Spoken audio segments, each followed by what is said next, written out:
Thank you for that wonderful introduction, Kate. That was absolutely splendid. Yes, I'm Carl, and I'm so happy to be here telling stories today.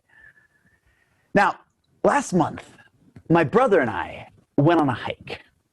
It was beautiful weather for November. It wasn't too cold, and the leaves had all fallen from the trees and dried out, so that as we walked, our footsteps sounded like ksh, ksh, ksh, ksh. We set out from the cars on Saturday morning with oatmeal in our bellies and full backpacks on our back, and we walked 12 miles. In the evening, we set up our camp next to a creek, and we gathered enough wood for a really nice fire, set up our tent, and it got dark pretty early.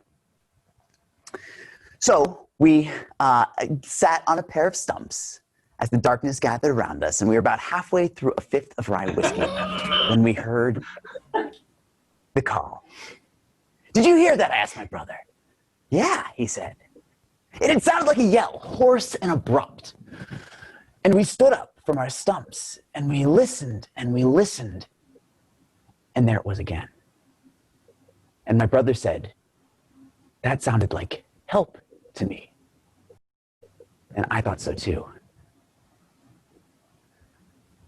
So now we walked away from the fire, walked away into the darkness, facing the darkness, listening, and one more time, unmistakable. Help, we heard. So I said, well, that's it. Come on. We need cell phones. We need water bottles. We need flashlights. Let's do this. This is it. And my brother said, we can't go out there. I said, what do you mean? Did you hear them? They just called for help. And he said, it's dark. We're drunk. The call is coming from across the hollow. If we go out there, there is no way we're going to find our way back to our campsite. We can't go out there. So what are we supposed to do? I said. So he put his hands around his mouth and he called out, are you okay? His call died without echoing. Come on, Rob, I said. This is Boy Scout shit. 3 distress calls. We got to go out there. He said, look, if we go out there, there's going to be 3 injured people and not 1. He called again. Are you okay? And the woods, which had seemed so friendly when we were sitting on our stumps and drinking our whiskey, now felt macabre and skeletal. It was cold there away from the fire, and eventually my brother sat back down on his stump and he said, look, either they figured it out or they bled out. And either way, it's not our problem. We can't go out there if they're not responding to us. We can't go out there. I looked out at the darkness. So I tried calling. I said, did you call for help? My brother said, don't say that. All they're going to hear is help. You're going to make this worse. Okay. Are you okay? I called. And this time, there was a response. It was closer. It was quieter. It came from behind us. And when we turned to look, there, just inside the light of our campfire, was the deer.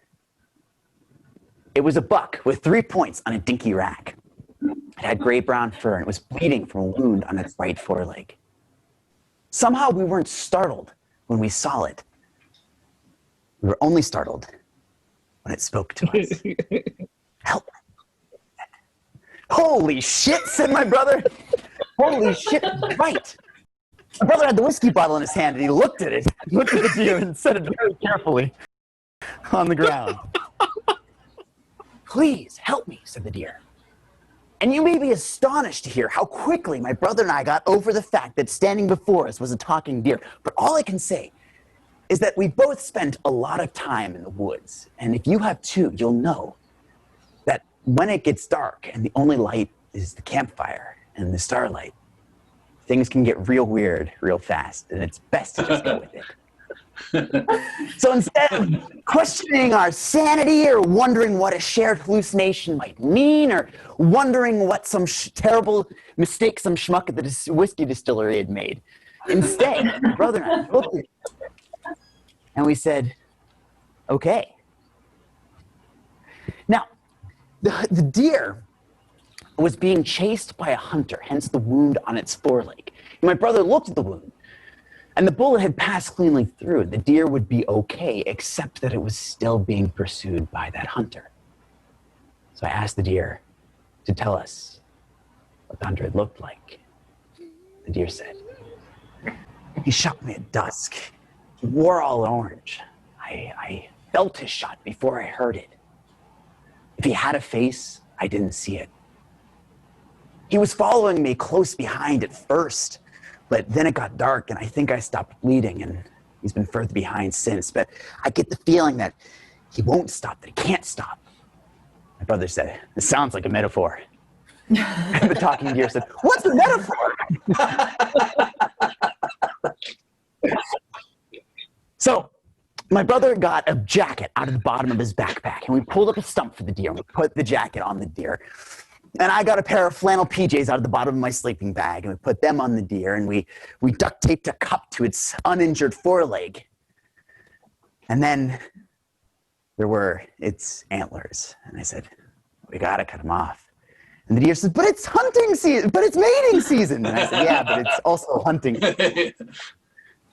So my brother had a little saw blade on his Swiss Army knife, and he cut through the first antler. And he was about 3/4 of the way to the second antler when we heard ksh, ksh, ksh, ksh, approaching footsteps. And so my brother snapped off the second antler, and he threw them both in the tent, and I poured the hood of the jacket, pulled it over the head of the deer. And just as my brother sat back down on the stump, the hunter came into our campfire light. He had a rifle over his shoulder. He was wearing an orange jacket and an orange cap. He was enormous. Evening, I said. The hunter nodded. Or he seemed to nod. Our campfire light was dim and wavery, and I couldn't quite make out his face, but he definitely had a face. I mean, he must have had a face. Looking for a deer, the hunter said. Have you seen one? Nope, said my brother. This deer, I've been chasing it all day. I shot it in the foreleg. I thought it might have been drawn to your fire. A deer drawn to the fire? I said. This was a weird deer. We haven't seen any deer at all the past 2 days, I said. You know, we really haven't seen any wildlife at all to speak of. Yeah, my brother said, not even flies. Yeah, I said, we haven't seen any flies at all. The deer looked at each of us in turn, or again, he seemed to. The firelight just wasn't very bright. He shifted the rifle on his shoulder, and he said, that's an awfully small tent you got there for 3. My brother said, oh, well, you see, it's cold. It's real cold. And our father always says that whenever you've got a cold night, you need a small tent so that you can actually heat it up. You got a big tent, you'll just never heat it up. For what it's worth, my father has never said any such thing. I said, this is my little brother, but you would think that means that whenever there's 3 of us in a tent, that I would be the biggest spoon. But somehow, when all of us are in the tent and we're making spoons, I always end up as the littlest spoon, as the dollop of sour cream, if you will. My brother said, yeah, the egg on the spoon. I said, yeah, the egg on the spoon? He said, yeah, whenever you're running an egg race and you got your egg on your spoon, you're like the littlest spoon, you're like the egg on the spoon. And the hunter said, your friend doesn't talk much, does he? And all of us looked at the deer. The deer said, sorry, mister, I guess I'm a little drunk. He took that cup we'd got. And he tilted it as if to pour stuff out, but of course nothing came out. I grabbed the bottle of whiskey and he extended it to the hunter. He said, hey, you want to pull? And the hunter said, you all have a good evening. And then he off into the darkness. When his steps had faded to an audible, we took the jacket off the deer. My brother did his best job of duct taping the antlers back to his head. The deer thanked us, astonishingly quietly, into the night, in the exact opposite direction that the hunter had gone. And when the deer disappeared, I said, oh my God, what a story. My brother said, you know, if you ever tell this one again, no one will ever believe you. And I told him that wasn't really up to him.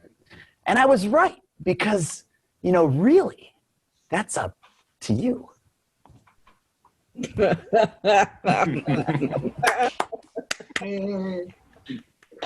No,